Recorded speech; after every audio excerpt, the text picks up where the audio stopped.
Algumas semanas atrás eu preguei sobre esse texto de João capítulo 11, que fala da ressurreição de Lázaro.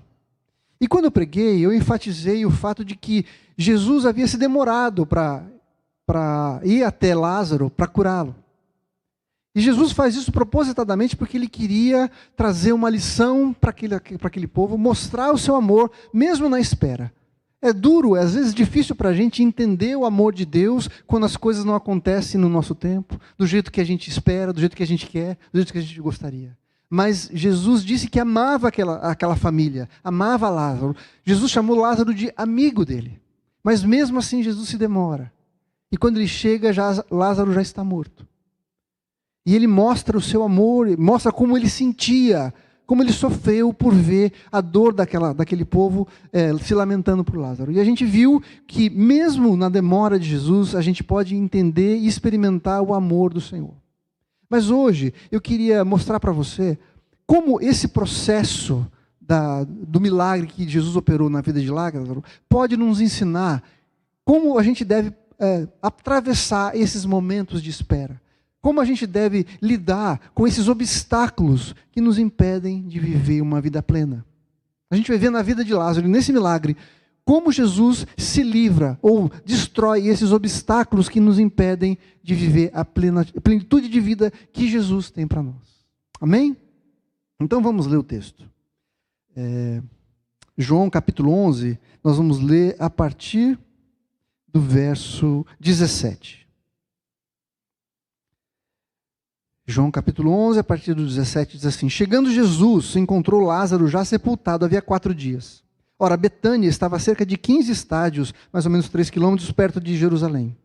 Muitos dentre os judeus tinham vindo ter com Maria e Marta, as irmãs de Lázaro, para as consolar a respeito de seu irmão. Marta, quando soube que vinha Jesus, saiu ao seu encontro. Maria, porém, ficou sentada em casa.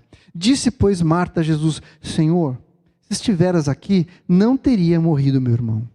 Mas também sei que, mesmo agora, tudo quanto pedires a Deus, Deus concederá ao Senhor. Declarou Jesus: Teu irmão há de ressurgir. E aí Marta responde: Eu sei, Senhor, que ele há de ressurgir na ressurreição, no último dia. Disse-lhe Jesus: Eu sou a ressurreição e a vida. Quem crê em mim, ainda que morra, viverá. E todo que vive e crê em mim não morrerá eternamente. Crês isto? E ela responde: Sim, Senhor, eu tenho crido que tu és o Cristo, o Filho de Deus que devia vir ao mundo. Tendo dito isto, retirou-se e chamou Maria, sua irmã, e lhe disse em particular: O mestre chegou e te chama. Ela, ouvindo isto, levantou-se depressa e foi ter com ele, pois Jesus ainda não havia entrado na aldeia, mas permanecia onde Marta se avistara com ele. Os judeus que estavam com Maria em casa e a consolavam, vendo-a levantar-se depressa e sair, seguiram-na, supondo que ela ia ao túmulo para chorar.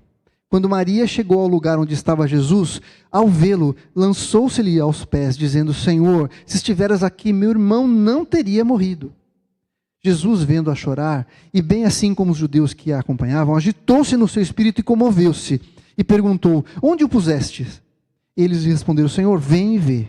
Jesus então chora. Então disseram os judeus: Vede o quanto o amava. Mas alguns objetaram: Não podia ele, que abriu os olhos aos cegos, fazer que este não morresse? Jesus, agitando-se novamente em si mesmo, encaminhou-se para o túmulo.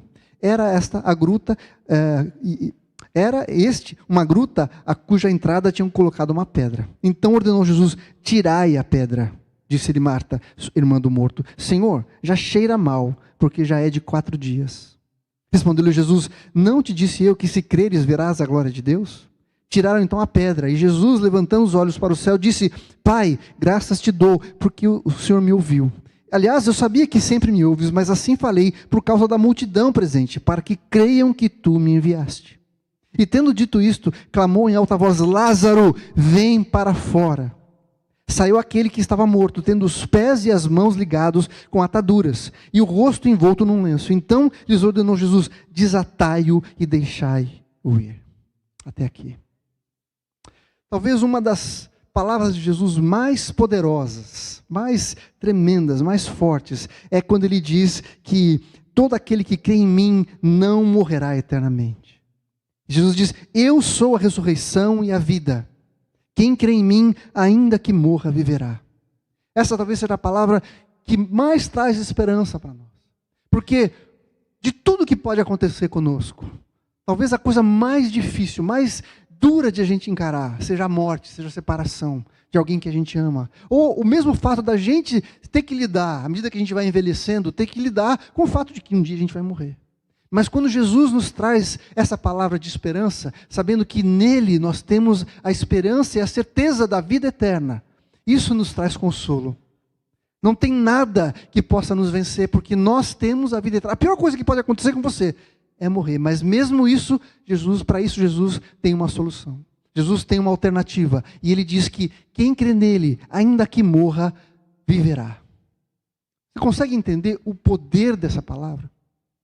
Agora, quando Jesus opera esse milagre na vida de Lázaro, a gente vê que Lázaro tem que enfrentar 3 obstáculos. As irmãs de Lázaro têm que enfrentar 3 obstáculos que estão descritos no texto. E eu quero me debruçar a respeito deles. Quero mostrar para vocês esses obstáculos que muitas vezes impedem a nossa vida também, de a gente viver e experimentar uma vida plena. Eu disse na outra vez que eu preguei sobre esse texto, que João, quando escreveu o seu evangelho, ele tinha como objetivo muito claro mostrar que Jesus era o Filho de Deus, era o Messias que havia de vir. E para isso, ele escolhe apenas 7 milagres para relatar no seu evangelho. Ele mesmo diz que Jesus operou muitas outras coisas, muitas outras maravilhas, que não foram escritos nesse livro, mas que ele havia escolhido esses para que todos crescem que Jesus era o Filho de Deus. Então, esses milagres que estão escritos aqui, estão escritos no Evangelho de João, têm como propósito mostrar o poder de Jesus sobre a vida, sobre a morte, sobre a natureza, sobre os materiais, sobre todas as coisas. O primeiro milagre de Jesus é transformar água em vinho.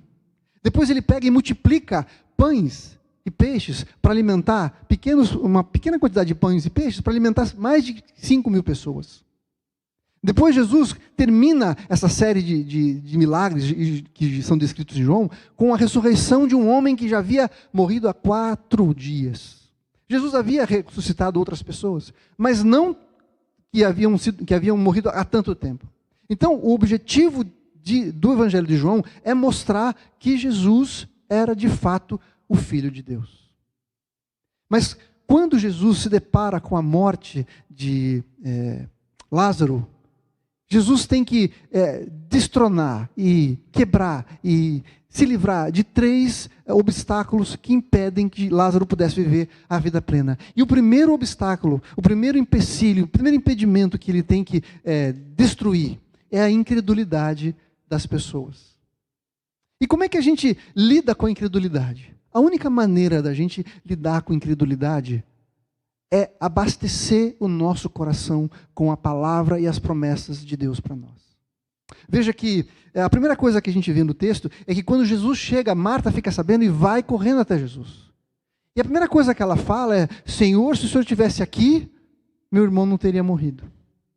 E a gente pode encarar essa frase de Marta de 2 maneiras. A primeira é achar que ela está reclamando com Jesus. Fala assim: poxa, Jesus, no momento que eu mais precisava que o Senhor fizesse alguma coisa na minha vida, pela minha família, o Senhor não está. Meu irmão morreu. Mas a gente também pode olhar para essa declaração de Marta da seguinte maneira: Senhor, o Senhor é tão poderoso. O Senhor é tão poderoso que se o Senhor estivesse aqui, o meu irmão não teria morrido. O Senhor é o único que podia operar o milagre que iria livrar o meu irmão da morte. Eu creio que o Senhor é aquele que poderia ter feito. E aliás, Senhor, eu creio também que mesmo agora, o Senhor pode pedir alguma coisa para Deus e Ele vai te ouvir, porque o Senhor é o Filho de Deus. Então, quando Jesus diz, sim, o seu irmão vai ressurgir, Marta fala, eu sei, Senhor, porque existia naquela época um conceito entre o povo, entre os judeus, que no final dos tempos, no dia do juízo final, os mortos ressuscitariam. Então Marta fala, não, eu sei, Senhor, que um dia, lá na eternidade, lá no final de todas as coisas, meu irmão vai ressurgir. Mas Jesus falou assim, Marta, eu sou a ressurreição e a vida. Jesus está falando o seguinte, pela fé, você pode trazer alguma coisa que está lá na frente, para hoje. Sabe, irmãos, nós somos aqueles que vivem pela fé. E viver pela fé não significa que tudo vai dar certo para a gente. Que você vai ter fé para tudo que você precisa vai acontecer do jeito que a gente quer. Fé é a gente trazer aquilo que está reservado lá para frente. As promessas do Senhor para nós, para hoje. É viver hoje na expectativa, na realidade daquilo que o Senhor prometeu. Isso é fé. E é isso que nos sustenta quando as coisas não acontecem do jeito que a gente imaginava. Ninguém quer perder o emprego. Mas como eu vou me comportar quando eu fico sem emprego? Eu vou andar pela fé. A fé de que o Senhor cuida da minha vida. A fé de que o Senhor está cuidando da minha família. A fé de que o Senhor vai prover tudo aquilo que eu preciso. Ninguém casa para se separar, na verdade? Mas o que acontece quando o nosso casamento começa a degringolar? O que acontece quando a gente não vê mais solução? Eu vou me desesperar? Não, eu vou viver pela fé de que o Senhor cuida da minha família, da minha casa. Pela fé de que as promessas do Senhor para mim são verdadeiras. A gente vai ver daqui a pouco que a declaração de Marta é justamente isso. Ela fala assim, eu sei que o Senhor é o Messias, eu tenho crido que o Senhor é o Messias, aquele que havia de vir. Quando ela fala, eu tenho crido, ela está dizendo o seguinte, a minha vida está baseada nessa verdade, eu tenho vivido a partir dessa realidade. E é isso que deve mover a nossa vida, gente. A gente tem que fundamentar a nossa vida, a nossa experiência, o nosso futuro, as nossas expectativas, naquilo que o Senhor disse que seria, naquilo que o Senhor disse que faria, e naquilo que Ele disse que Ele é. É isso que nos sustenta, mesmo quando as coisas não acontecem do jeito que a gente quer. Então a primeira coisa que Jesus deflagra é a nossa incredulidade. Ele fala assim, eu sou a ressurreição e a vida. E eu posso transformar todas as realidades. E Marta então fala, Senhor, eu creio no Senhor, eu sei que o Senhor pode fazer isso. Maria, quando vem até Jesus, também age de uma forma semelhante. O texto diz que ela se joga aos pés de Jesus. E isso, gente, é um ato de adoração. É um ato de reconhecer que aquele homem era o homem que poderia mudar a sua história. E se nós queremos ter a nossa história transformada, nós precisamos demonstrar e nos livrar da incredulidade reconhecendo quem Jesus é. Reconhecendo que Ele pode transformar a nossa realidade. Que Ele pode transformar aquela área da nossa vida que para ninguém mais tem solução. Sabe aquela área que você fala assim, não, isso aqui não tem mais jeito, isso aqui já era. Essa área, essa parte da sua vida pode ser transformada se nós reconhecermos Jesus como quem Ele de fato é. Nos prostrarmos aos pés dEle. Prostrar-se aos pés de Jesus significa reconhecer a autoridade que Ele tem. A gente não tem muita noção do que é isso, mas naquela cultura ninguém se dobrava aos pés de ninguém, muito menos um judeu.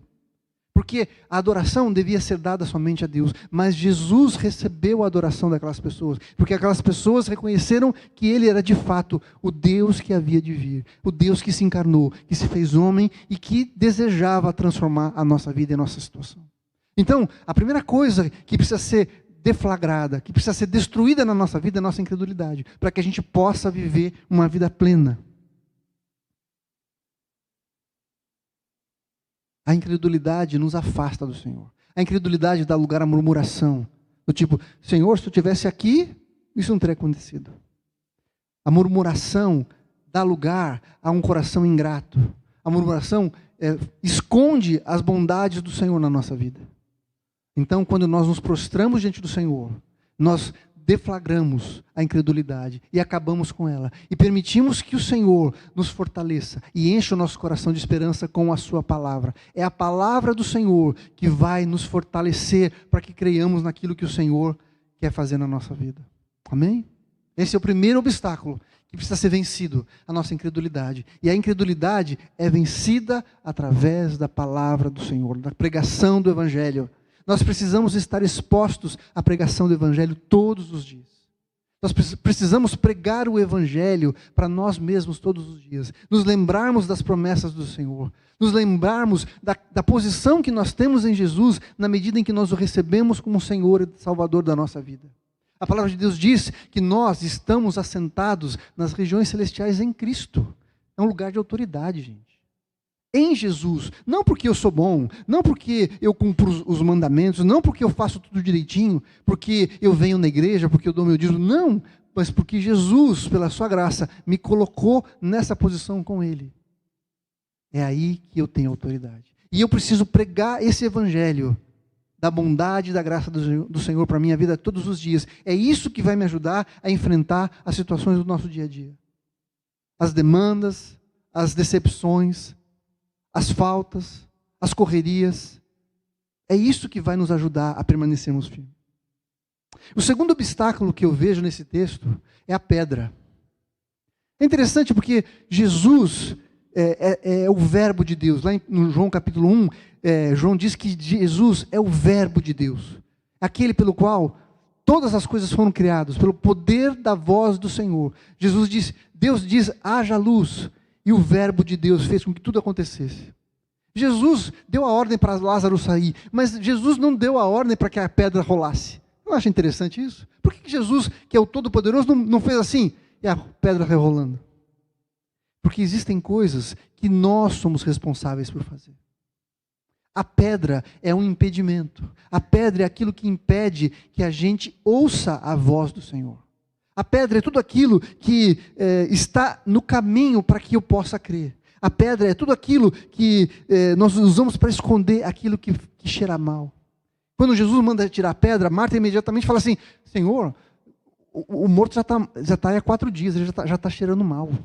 Jesus não mexe nisso não, que isso aí vai feder. Já pensou alguma coisa parecida com relação à sua vida? Áreas da sua vida que você fala assim, isso aí não vou nem mexer, porque se eu mexer vai feder. Isso aí já está podre, já está apodrecido. Tem gente aqui que não quer mais tentar resolver o seu casamento, porque fala assim, isso aqui já está ruim demais, não tem mais jeito, isso aqui está fedendo demais. Tem áreas da sua vida que você fala assim, não, eu já tentei tudo que eu sabia fazer, mas já morreu, não tem mais jeito. A pedra é aquilo que impede que a voz do Senhor alcance essa área da sua vida. A pedra muitas vezes é representada pelos nossos pecados. Aqueles pecados de estimação, aquelas coisas que a gente insiste em permanecer fazendo, aquelas coisas que a gente sabe que desagradam a Deus, mas a gente fala assim, isso aí não tem nada a ver, não é tão ruim assim, não, todo mundo faz. Sabe, esses são obstáculos que precisam ser removidos, e Deus não vai remover para você automaticamente. Tem gente que fala assim, Jesus, tira esse sentimento do meu coração. Amigo, não, os sentimentos que nós temos foram colocados pelo Senhor. Mas muitas vezes esses sentimentos estão deformados, contaminados pelo pecado. E nós somos responsáveis por fazer morrer, é o que diz lá em Colossenses capítulo 3, verso 1. Fazer morrer tudo aquilo que te afasta do Senhor. Toda a carnalidade, toda a prostituição, toda a lascívia, toda a ira. Isso é responsabilidade nossa. É sufocar esses sentimentos, é não permitir que esses sentimentos sejam alimentados na nossa vida. E nós somos responsáveis por isso. O Senhor não vai tirar isso de você. Você e eu somos responsáveis por fazer morrer esses sentimentos em nós. Sufocá-los. Não alimentar esse tipo de sentimento na nossa vida. Para que eles morram de fato. Para que essa pedra seja removida. Essa pedra muitas vezes são feridas que nós continuamos alimentando. Que a gente fica tratando. Sabe aquela ferida que você fica sempre lambendo, fica sempre alimentando, fica sempre dando vazão, sempre se lembrando daquelas coisas que aconteceram no passado. Puxa vida, porque meu pai não fez isso, porque minha mãe não sei o que lá, porque aquela pessoa me magoou, porque aquela pessoa me feriu. Nós somos os responsáveis por tirar essas pedras. Mágoas do passado, atos de rebeldia que a gente insiste em praticar diante do Senhor. A pedra representa aquilo que a gente tenta esconder a respeito de nós mesmos. Aquelas áreas da nossa vida que precisam ser transformadas, mas que a gente insiste em deixar de lado. Aquelas coisas que estão cheirando mal. Aquele quartinho de bagunça que tudo que você não sabe o que fazer, você joga naquele quarto, fecha a porta, tranca e não deixa ninguém entrar. É ali que Jesus está querendo entrar e mudar a nossa vida. Mas para isso, Jesus não vai estalar o dedo e tirar a pedra. Nós somos os responsáveis. E, gente, tirar a pedra dá trabalho. Essa pedra era uma pedra gigante, enorme, pesava toneladas. Precisava de várias pessoas para que fossem tiradas. Por isso que Jesus fala assim, tirai a pedra. Vocês aí, tirem a pedra. O resto é comigo. Mas primeiro precisa tirar a pedra. Eu tenho certeza que a essa altura, o Espírito Santo de Deus já está falando com você qual é a pedra da sua vida. Qual é a pedra que tem impedido você de ouvir a voz do Senhor? Qual é a pedra que tem impedido você de sair na direção do Senhor quando Ele chama pelo seu nome? Mas isso é responsabilidade sua. Você primeiro precisa dar o passo de tirar a pedra, de criar. A pedra é aquilo que impede que a gente crie o ambiente para que a palavra de Deus produza fruto. Jesus conta uma parábola dizendo que um semeador saiu a semear, ele começou a lançar semente, e essa semente cai em vários lugares diferentes, e em cada lugar a semente dá um resultado, até que finalmente ela cai em terra boa, e aí ela produz muito fruto. Nós somos os responsáveis por criar um lugar onde a semente vai cair e vai produzir fruto. Nós somos responsáveis por tratar e criar esse ambiente onde a palavra do Senhor possa então, de fato, produzir fruto. Tirar a pedra exige esforço e determinação. Dá trabalho, mas vale a pena. Tirar a pedra vai tirar os impedimentos que fazem com que você e não permita que a palavra do Senhor entre no seu coração, transforme a sua vida. E nós somos os responsáveis para que essa pedra seja removida. A fé vem pelo ouvir, e o ouvir da palavra de Deus. Nós precisamos estar expostos à palavra. Estar exposto à palavra significa ouvi-la, meditá-la e pensar assim: como eu vou colocar essa palavra em prática? Como essa palavra me confronta? O que essa palavra está dizendo que eu preciso mudar na minha vida? Se você não fizer esse exercício, você vai ficar gordo de palavras, mas não vai fazer com que ela produza efeito nenhum. Nós precisamos meditar na palavra. Deixar que o Espírito Santo aponte em nossas vidas aquilo que precisa ser transformado. Tirar a pedra significa a gente ficar exposto às nossas limitações. É reconhecer: Senhor, eu não consigo fazer isso desse jeito.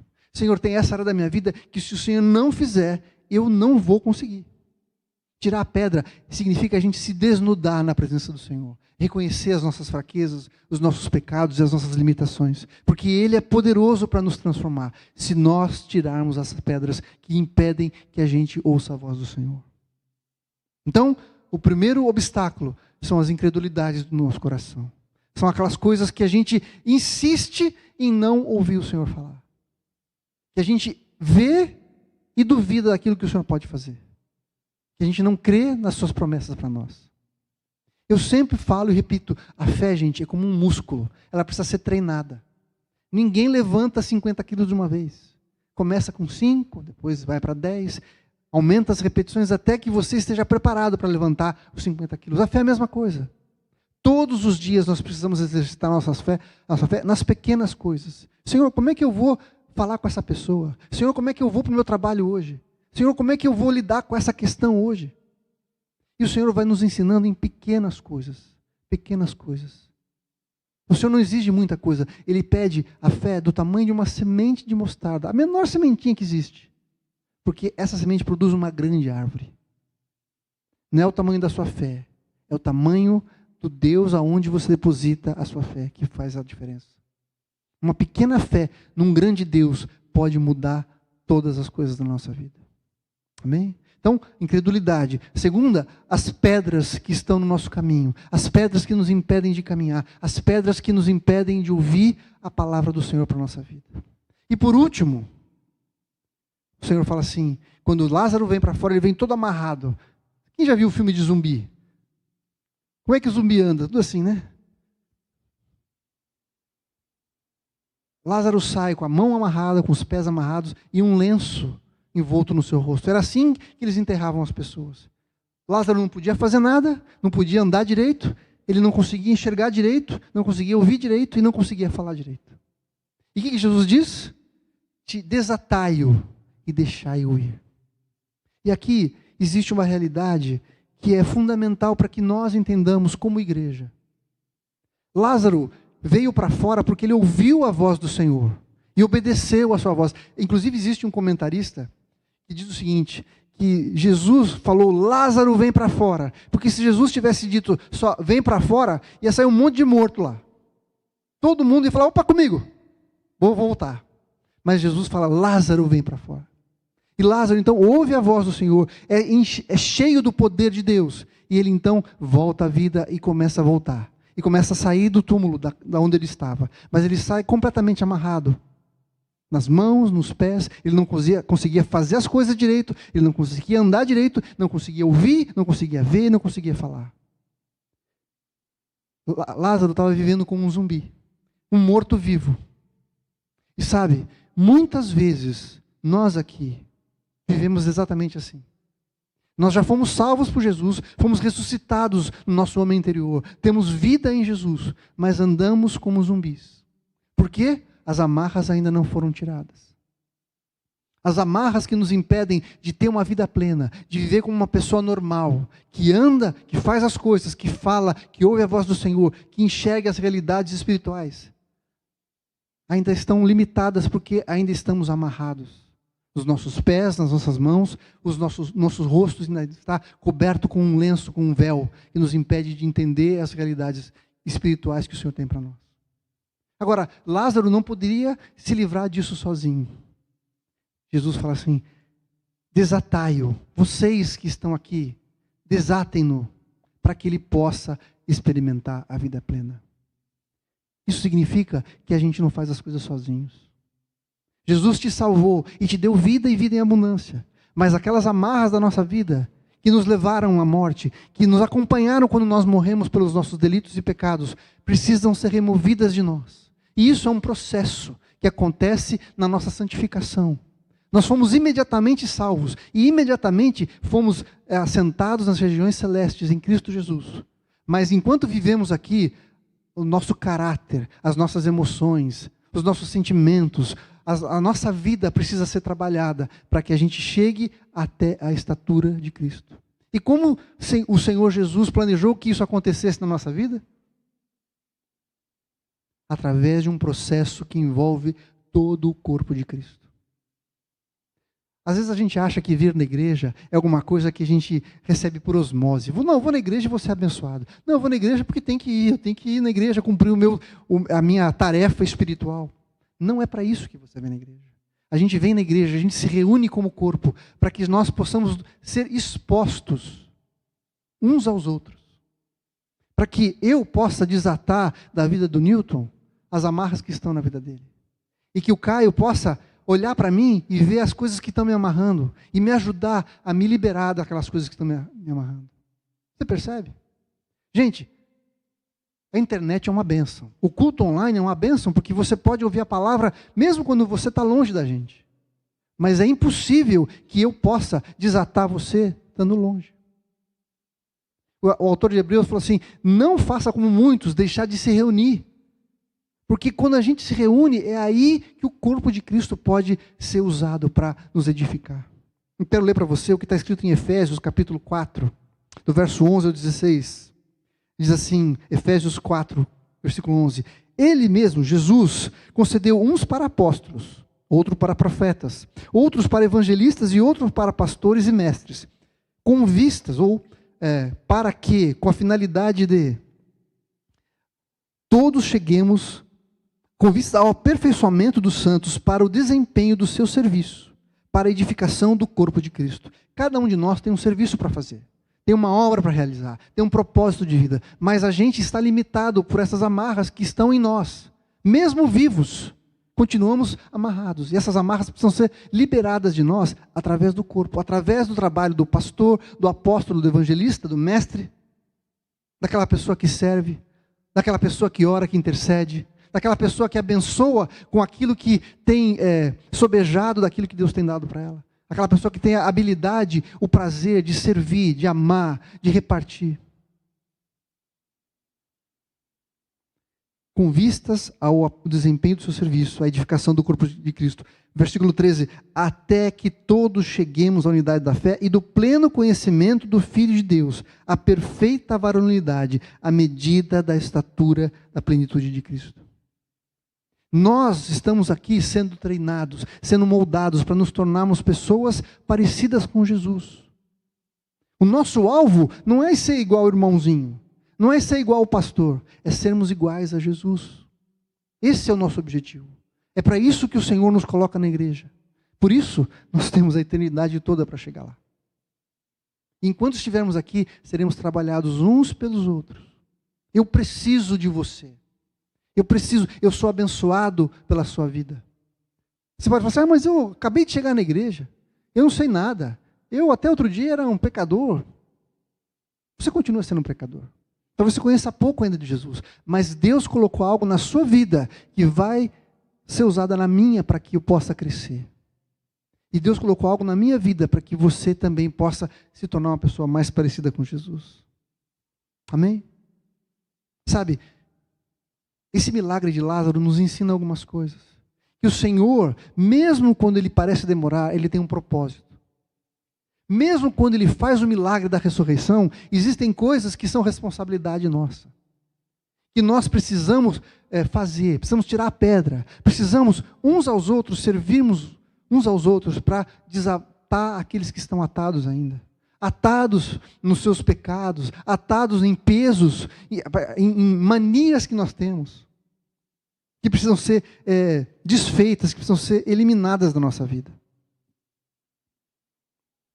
Para terminar, eu quero só ler Hebreus capítulo 12, verso 1, que diz assim: portanto também nós, visto que estamos rodeados de tão grande nuvem de testemunha, desembaraçando-nos de todo o peso.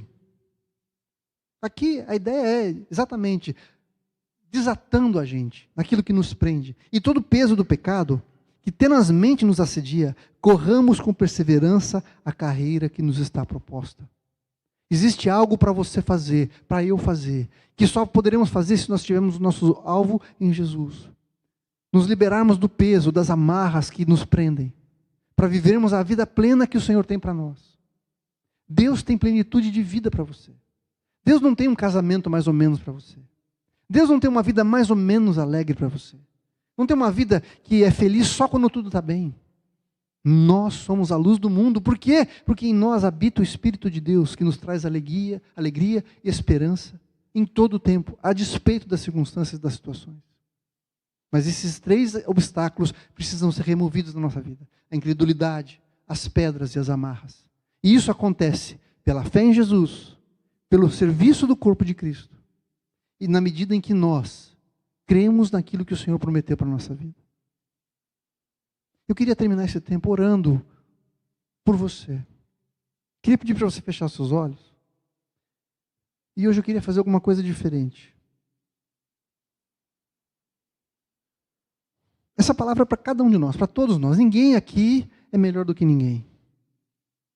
Todos nós aqui temos pedras a ser retiradas, amarras a serem rompidas e quebradas. Atos de incredulidade na nossa vida. Mesmo Marta falou assim: o Senhor é Deus, o Senhor é o Messias. Eu creio que a minha vida tem sido baseada nisso, mas quando Jesus fala, tira a pedra, Marta falou assim: Senhor, já cheira mal. Marta titubeou ali. E muitas vezes a gente titubeia também.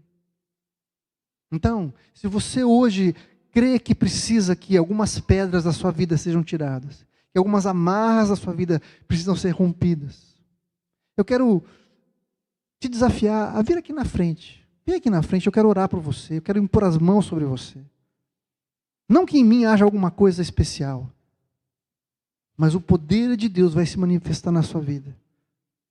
Deus quer fazer milagres, quer fazer curas, quer libertar pessoas de pecados que estão com você há tantos anos, que têm prendido você há tantos anos. Deus quer restaurar casamentos, Deus quer restaurar famílias, Deus quer restaurar carreiras. Deus quer trazer cura física para você. Então vem aqui, o Senhor vai transformar a sua vida, creia nisso. Eu creio no poder de Jesus. Jesus é o mesmo ontem, hoje e eternamente. Ele vai fazer milagres na sua vida, Ele vai quebrar cadeias na sua vida, Ele vai transformar a sua vida hoje, se você desejar. Se você estiver disposto a fazer a sua parte, de tirar a pedra, de deixar de lado aquilo que tem prendido você, que tem impedido você de ouvir a voz do Senhor.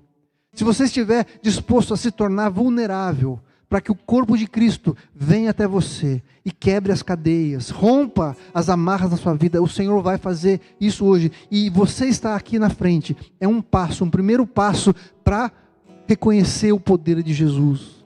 A sua vida não vai mais ser a mesma por causa disso. Não é por causa da minha oração, é por causa do poder de Jesus. É que eu falei, não é por causa da minha fé, é por causa do Deus aonde eu coloco a minha fé.